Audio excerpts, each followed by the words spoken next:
The Fuji X-H2S is the most overpowered yet simultaneously kneecapped little camera that I have ever used. It has so much potential and yet it is so squandered.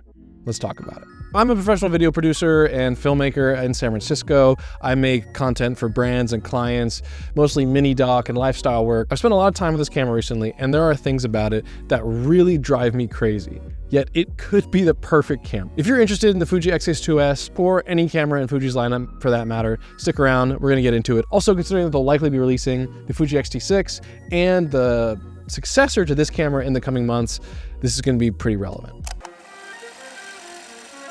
I was hoping this camera would check a handful of boxes. It would be a small, compact camera with a great sensor that would basically function for a camera that I want to capture my life with, bring with me while I'm traveling, just kind of be my everyday carry.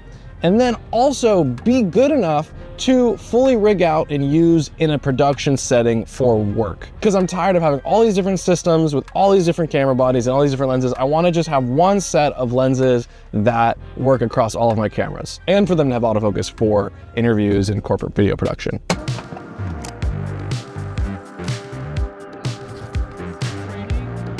I don't take photos for money anymore, which is, thank God, put that behind me. I'm strictly video, but I do love to take photos. The stills on it are incredible. Originally, I got into this whole thing by shooting film. So having the film simulations and just the user experience of Fuji for shooting stills has really made me love shooting stills again. Stills, 2 thumbs up. I gotta say, the design of this camera is one of the things that I fell in love with. It is a beautiful camera. It is well designed, and I'm a sucker for good design. Canon, I gotta say, their cameras are so ugly. They make the most dog shit looking cameras compared to everybody else. Sony's cameras are beautiful. Canon just cannot get their head out of 2005. The Fuji, it has a timeless, classic build and look. For a camera that I'm reaching for to shoot recreationally, to inspire me, I want the design to inspire me as well. Call me ridiculous, but that's how I am. It's got an APS-C sensor, 6.2K open gate, tons of options on record, bit rates, and all that goodness. It even has a full-size HDMI. These things that are reserved for like professional cameras. It's got incredible dynamic range, best in its class. It has all the makings of a professional video camera in a small form factor, except for just a few crazy things that kill me and just make me so frustrated all the time at the worst times. To list them off, the LCD is terrible for pulling focus, like so unreliable, it's crazy. If you put peaking on it, it gets even worse. The HDMI out has a crazy latency on it that basically makes it useless for pulling focus. There's no false colors, there's bad zebra implementation, and you can't even punch in and zoom to check focus in autofocus mode. Not to mention that the autofocus is really not that good. It kind of reliably loses it when I'm doing these talking head pieces. So, you know, people love to hate on Fuji autofocus and people love to say it's not as bad as people think it is.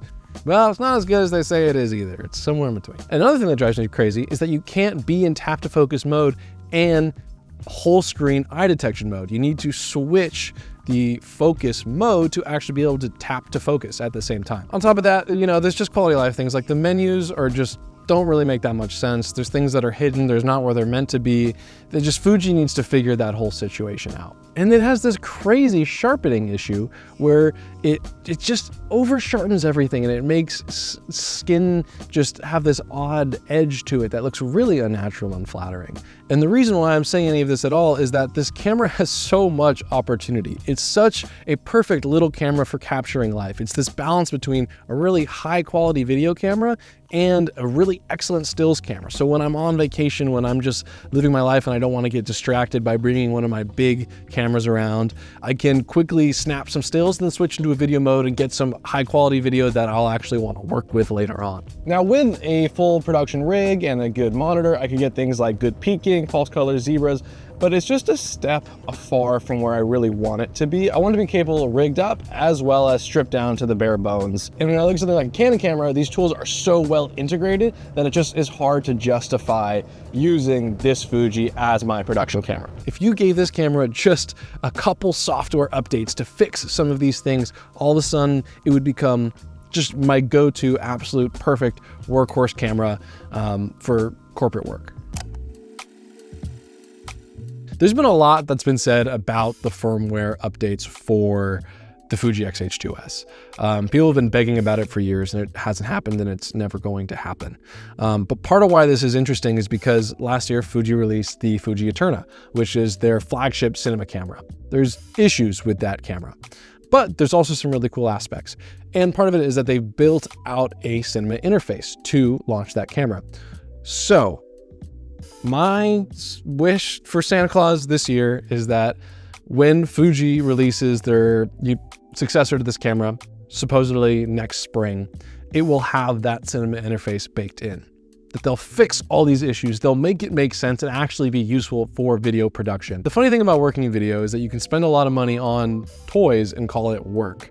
With this camera, I just can't bridge that gap. It's just not quite where I need it to be for a production camera, despite all of its strengths. And to me, it is so disappointing because it could be my everything camera. It could be the camera that I reach for absolutely everything that I do, but it just falls on its face in so many instances. I'm gonna keep it around. It's perfect for documenting my life, and it's perfect for what I need it to do in that context. I'm just so disappointed that it can't live up to more. I hate this camera because I love it, and ultimately it has led me to capturing more of my life. It's gonna stay on my shelf, ready for me to grab when I'm headed out for whatever the day may be, but I don't think it'll ever graduate beyond that. What are you shooting your life with? What is your EDC camera? Have you found a way to bridge that gap between photo and video with a really high quality video camera that makes sense? I'd love to know. Thank you so much for watching. I'll see you on the next one.